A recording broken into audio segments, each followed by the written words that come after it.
All right, we're going to go back to AJ Legault on the phone, investigative reporter. You were talking about some of the potential links to the government that this 57-year-old suspect, doctor as he's known on the internet, Vance Bolter, has had with the government. He's also has allegedly a private security job. AJ, what have you learned in the last half hour? Vance Bolter is listed as a director of security patrols with a private security company, and it looks like his spouse, his wife, is listed as the president and CEO. That company, according to the Secretary of State's website, is headquartered in Gaylord, Minnesota. And when you look up the address for this security company, it just takes you to what looks like a home. And on Google Earth, parked in the driveway is a dark SUV with police lights, stickers. You know, it's got the bar on the top. What is different, though, is the vehicle that was taken from the scene of the shooting does not appear to have the same wrap along the side as the vehicle you can see in Google Earth, but it does tie the suspect that they're looking for, Vance Bolter, to police-looking vehicles that are all tricked out with, the bar lights on top and the spotlights. So it doesn't appear to be the same vehicle on Google Earth, but it would appear that he does have access to police-looking vehicles. And if he was, in fact, some kind of security expert, might explain why he had the tactical gear and all the things that would make him appear to be law enforcement. Pretty quiet, yeah. AJ, have you? Go ahead, bud. I want to read for you his bio that is listed on the security company's website because it addresses some of what you were just talking about. It says that Dr. Vance Bolter has been involved with security situations in Eastern Europe, Africa, North America, and the Middle East, including the West Bank, Southern Lebanon, and Gaza Strip. He brings a great security aspect forged by both many on-the-ground experiences combined with training by both private security firms and by people in the U.S. military. He's worked for the largest U.S. oil refining company and the world's largest food company based in Switzerland. And it says, Vance has focused all this experience to make sure Praetorian Guard Security Services covers the needs you have to keep your family and property safe. So we're seeing at least this self-described bio on a website, but that doesn't seem to match exactly what we're seeing on some of the government forms where he's been a volunteer serving on a state board. In those cases, it always listed him as working as being like the general manager of a gas station. AJ, a quick. Yeah. As we try to uncover more about the person that they are looking for, I have another question. Have any of your law enforcement sources talked to you about how this shooter managed to slip away after shooting guns at police officers on foot at Hortman's house? As far as we're concerned, and as far as we know, the shooter hasn't been seen since that moment. Are you hearing anything from your law enforcement sources about how he was able to move away? I am not, but as we listened to that press conference, what struck me was it said the gunman went back into the home, and you had officers out front who'd just been shot at. Right. And they, if I remember, when they sent a drone in, so there was after pulling Melissa Hortman's husband out, if I'm recalling correctly, who was near the front, I think it would have been pretty easy for the gunman to run out the back door. If he'd went in the front and out the back pretty quickly, He could have certainly disappeared into the neighborhood really quickly. And by the time, they had any sort of perimeter set up, he could have been quite a ways away.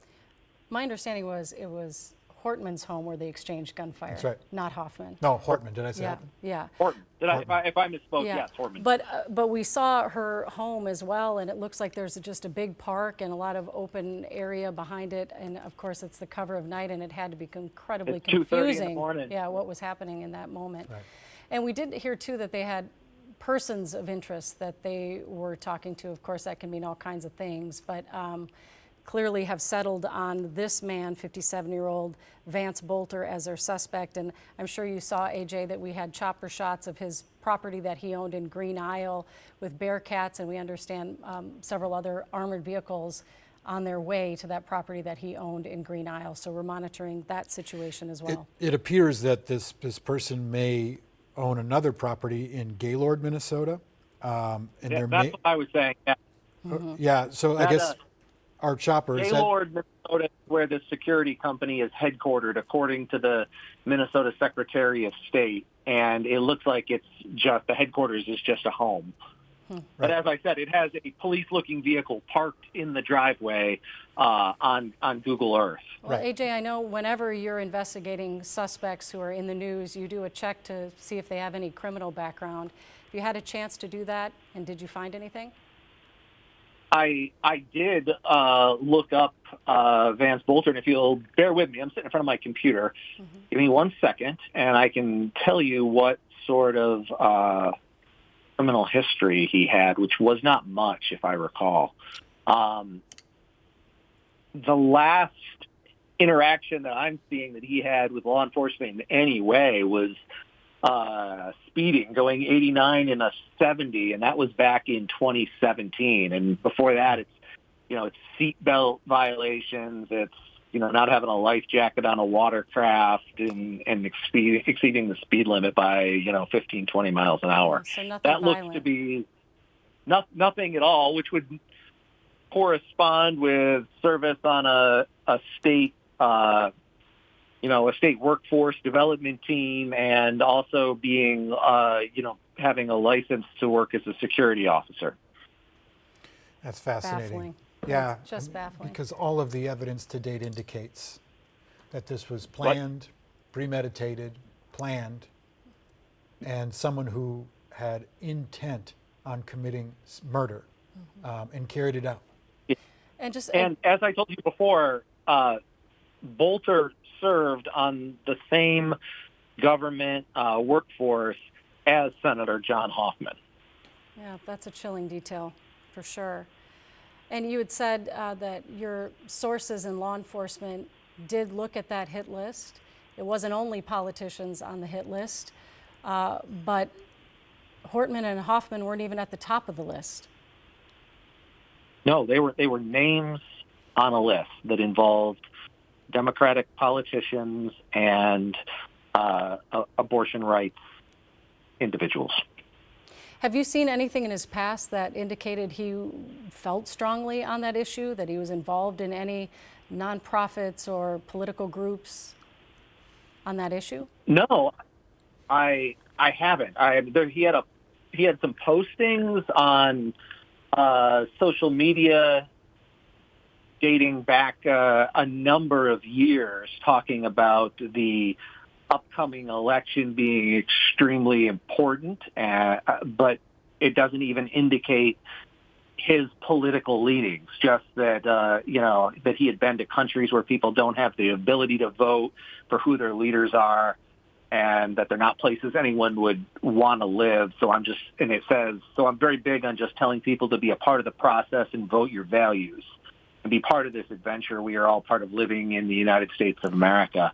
But that post is 6 years old. And I want to ask you, I know he was appointed to that government workforce development board by Governor Dayton. Was he considered a Democrat, or we don't know? Because they can often have people from different parties on these boards.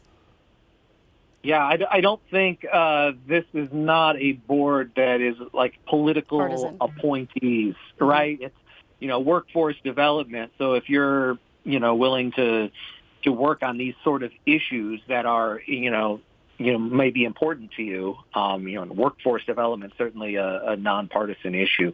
So I say all that to say I don't have any indication of exactly what his personal politics were at this point. All right, AJ, phenomenal work. We'll let you get back to digging, and know you'll update us as soon as you have any new information. Thank you so much.